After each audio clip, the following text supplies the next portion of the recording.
আসসালামু আলাইকুম ভিউয়ার, কেমন আছেন আপনারা সকলে? আল্লাহর রহমতে নিশ্চয়ই ভালো আছেন। ESS টিউটোরিয়ালের web design Bangla tutorial part 44-এ আপনাদেরকে স্বাগতম। এই পর্বের বিষয় হচ্ছে কিভাবে আমরা ইউটিউব ভিডিও আমাদের ওয়েবসাইটে ইমবেড করব। তো চলুন দেখা যাক। তো প্রথমে আমাদের চলে যেতে হবে আমাদের ইউটিউব চ্যানেলে। তো ইউটিউব চ্যানেলে চলে আসলাম। আসার পরে আমাদের ভিডিওটি ধরুন ওপেন করলাম। ওপেন করার পর দেখুন এখানে শেয়ার অপশন আছে। তো শেয়ার অপশনে ক্লিক করলেন। ক্লিক করার পর দেখুন এখানে ইমবেড লেখা রয়েছে, এই ইমবেডে ক্লিক করবেন। ক্লিক করার পর এখানে যে কোডিংটুকু লেখা আছে সম্পূর্ণটা কপি করবেন। কপি করে আপনার কোড এডিটরে যাবেন, যাওয়ার পরে বডির ভিতরে আপনি এটি বসিয়ে দিবেন। অর্থাৎ যেই জায়গায় আপনি বসাতে চান সেইখানে শুধু এই কোডটি বসিয়ে দিবেন। বসিয়ে দিয়ে সেভ দিবেন। সেভ দেওয়ার পরে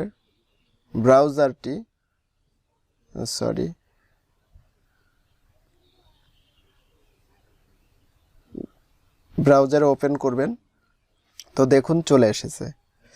তো এখন যদি আপনারা এখানে ক্লিক করুন তাহলে দেখুন প্লে হয়ে যাচ্ছে ভিডিওটি। আর এটি প্লে হয়ে গেলেও দেখুন নিচে কন্ট্রোল বার রয়েছে, যেখানে আপনার পজ বাটন, স্টার্ট, তারপরে সাউন্ড কম বেশি করার, অর্থাৎ ইউটিউবে যে যে জিনিসগুলো থাকে সম্পূর্ণ জিনিসগুলো এখানে আছে, ফুল স্ক্রিন।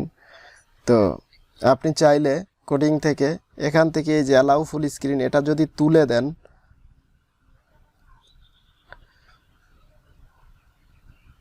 তাহলে দেখবেন আপনার ওখানে ফুল স্ক্রিন অপশনটি আসবে না। দেখুন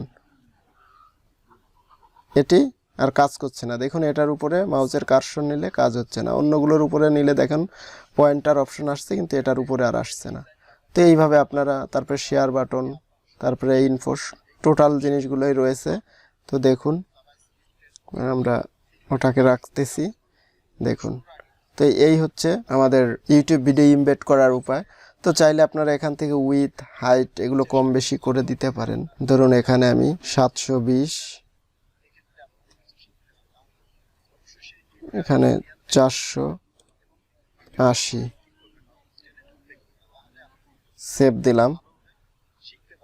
দেওয়ার পরে রিফ্রেশ করলাম, দেখুন চলে এসেছে। তো আপনারা এইভাবে হাইট উইথ কমিয়েও আপনাদের কোডিং হাইট উইথ এডিট করে আপনারা সাইজ নির্ধারণ করতে পারেন। তো বন্ধুরা, এই ছিল আমাদের ইউটিউব ভিডিও কিভাবে ইমবেড করব সেটা। আর দেখুন এখানে ইমবেড করার জন্য এখানে যে ট্যাগটি ইউজ হয়েছে সেটি হচ্ছে আইফ্রেম ট্যাগ। আইফ্রেম এটি একটি ডাবল ট্যাগ। দেখুন এই যে এই পর্যন্ত এসে শেষ হয়েছে এটার ফার্স্ট ট্যাগটি, পরে এখান থেকে সেকেন্ড ট্যাগটি। তো এটি হচ্ছে আইফ্রেম ট্যাগ আর এটি ডাবল ট্যাগ। এই আইফ্রেম ট্যাগের আরও কাজ রয়েছে, সেটি আমরা আরেকটি পর্বে আলোচনা করব। আজ শিখলাম আমরা কিভাবে ইউটিউব ভিডিওকে আমাদের ওয়েব পেজে বা ওয়েবসাইটে ইমবেড করব। তো ধন্যবাদ সকলকে সম্পূর্ণ ভিডিওটি দেখার জন্য।